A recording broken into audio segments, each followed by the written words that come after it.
What is going on, guys? Jack here and welcome back to another episode of the Portsmouth Career Mode series.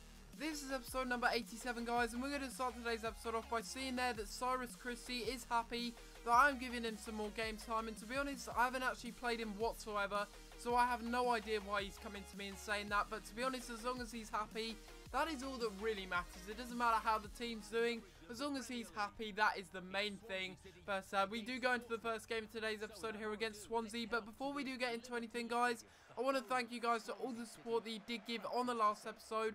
We managed to get well over 50 likes, and if we can do the same on this video, guys, that would be greatly appreciated. Show your support on the series that you do want it to continue.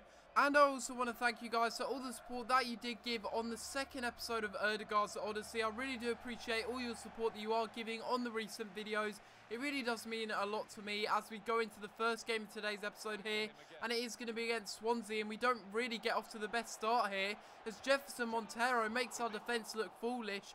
Has a shot there, but unfortunately for him, he's not able to find the target, and it does go out and behind for a goal kick.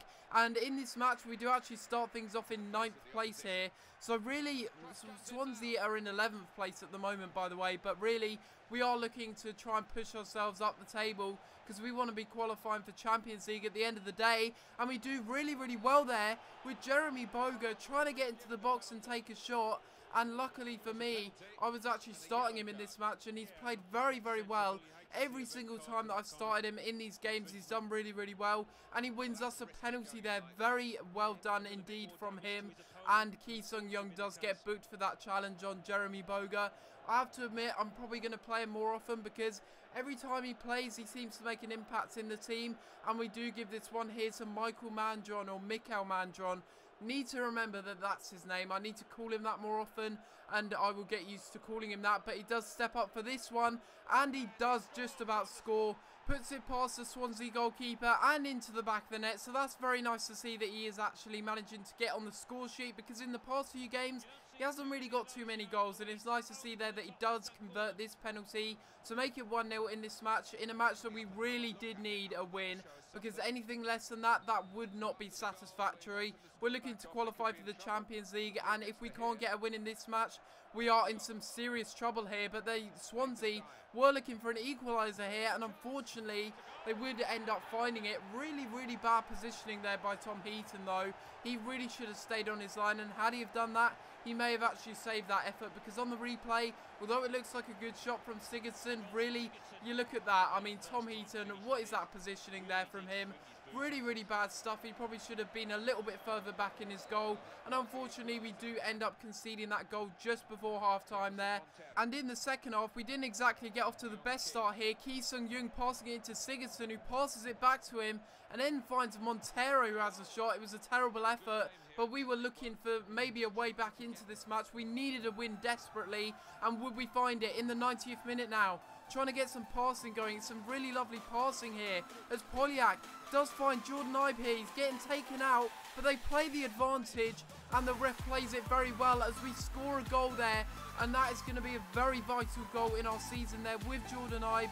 He has come up big in this match. I brought him on as a substitute, and he has done the business here. Exactly what I wanted him to do. Come on, score a goal, and he gets his 5th goal of the Premier League so far this season, and that is a very, very vital goal that is going to make sure that we actually pick up a win in this match against Swansea.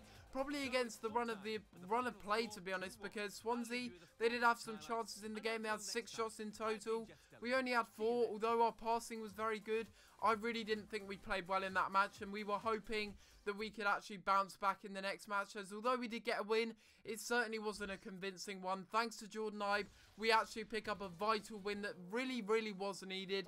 And unfortunately, after the match, we do see there that Florian Thorvin has been injured. He's going to be out for 7 days, which really does suck, to be honest, because that means he's going to miss our next match, and that is going to be a vital match. But we do have a squad report as well, guys, as it is going to be the first of the month, and if you do want to see any players that have grown in this squad report, then of course feel free to pause the video and take a little look at the players' stats and how they are progressing. But I'm just going to take this time to talk about a few things about this series, to be honest. One of them being, do you guys want me to speed up the process of this series? Do you want me to go a little bit faster, maybe play some more games in more episodes? And if you want me to do that, do let me know in the comments down below, and I'll be open to maybe playing 5 or 6 games an episode. Just let me know in the comments down below, guys. That way we will get to transfer windows quicker, but the highlights would be a lot less, basically. They would be a lot shorter. And the main aim really of that is to get to transfer windows quicker, because I know you guys like the transfer windows, and I know that you guys do want to see more transfer action in this series. So that's exactly what I plan on doing. If you guys do want me to do it, of course that is. You let me know in the comments down below, guys. But looking at the squad report there, we got a lot of players that are growing, but then again, looking at the morale of some of the players, oh my god, some of them are very, very unhappy, whereas some others are very, very happy, like Tom Heaton. He's getting a lot of game time, of course he would be happy, and the other players that aren't happy, they're either not getting enough game time or they have no reason to be moaning, basically. Players like Wilczynski, as we go into this match, we are playing them in this match against Crystal Palace. They're the kind of players that are moaning that they're not getting into the team that often, and although in a way they probably should be, I mean, Wilczynski is a good player, don't get me wrong, but really we have better players in that position that really deserve more playing time. We've got Florian Thauvin, we've also got Jordan Ibe, who plays as a cam right now in the formation that we are running. We don't really have any place for the wingers in the team, such as John De Vera and also Rolando Aarons, and to a lesser extent Julian Green. Those are the kind of players that, because we've changed formation to a much more narrower formation now, it means that these players aren't getting the game time that they might actually want. Some of these players, you know, this is what you get in a Road to Glory career mode. These sort of players start off as crucial first team players, and then well, later down the line, basically, they don't necessarily stay as crucial first team players because we get better players in, and because those players aren't sold in the transfer windows, they just moan, basically, and the whole morale of the squad basically goes down because of that. And that is a little bit of a shame, to be honest, that does happen, but I guess you got to keep on going and you got to deal with that, to be honest, and just move on. But in this match against Crystal Palace, oh my god, did we have a plethora of chances to score. We had so many chances to score, and so did they. Both goalkeepers really, really playing well in this match. And of course, once again, we would look to maybe push for a win in this match, as Jordan Ibe goes down the centre of the pitch and plays in Mikael Mandron. And for the second successive time here, it's Mikael Mandron and Jordan Ibe doing the business mainly there. It's Jordan Ibe again, this time setting up Mikael Mandron to get a goal late on here against Crystal Palace.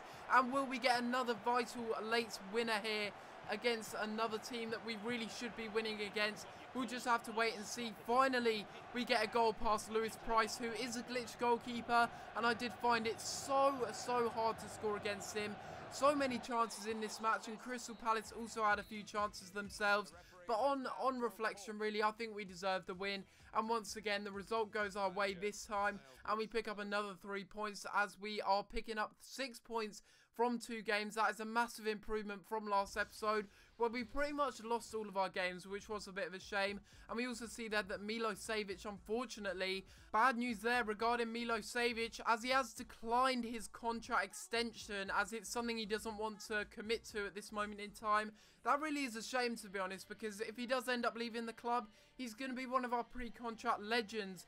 Being also, I think, yeah, we could call Hong Chul and also Milosevic pre-contract legends. They've been at the club for an awful long time now, and it would be such a shame to see Milosevic go. He's such a class centre-back.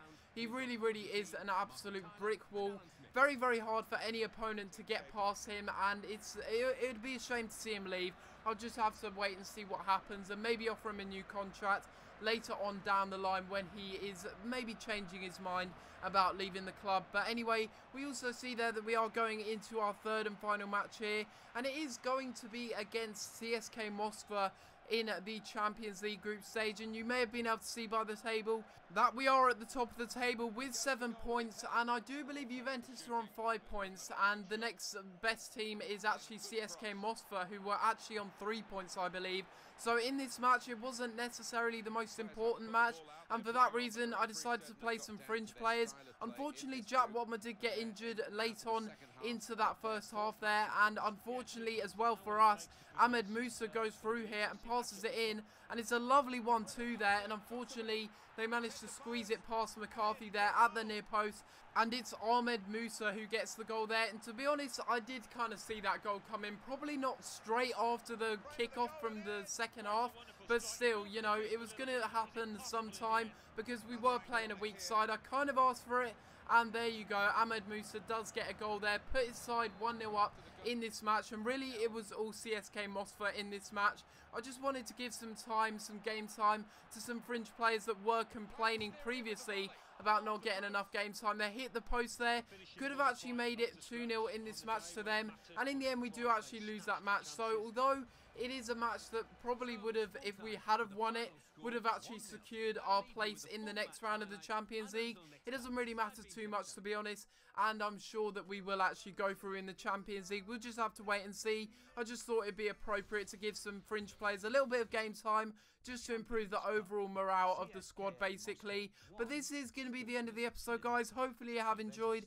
And if you have enjoyed this episode of Career Mode, please be sure to leave a like on the video and subscribe if you haven't already, as it really does help out my channel, guys, and it shows me that you are enjoying this series and you're doing it to continue.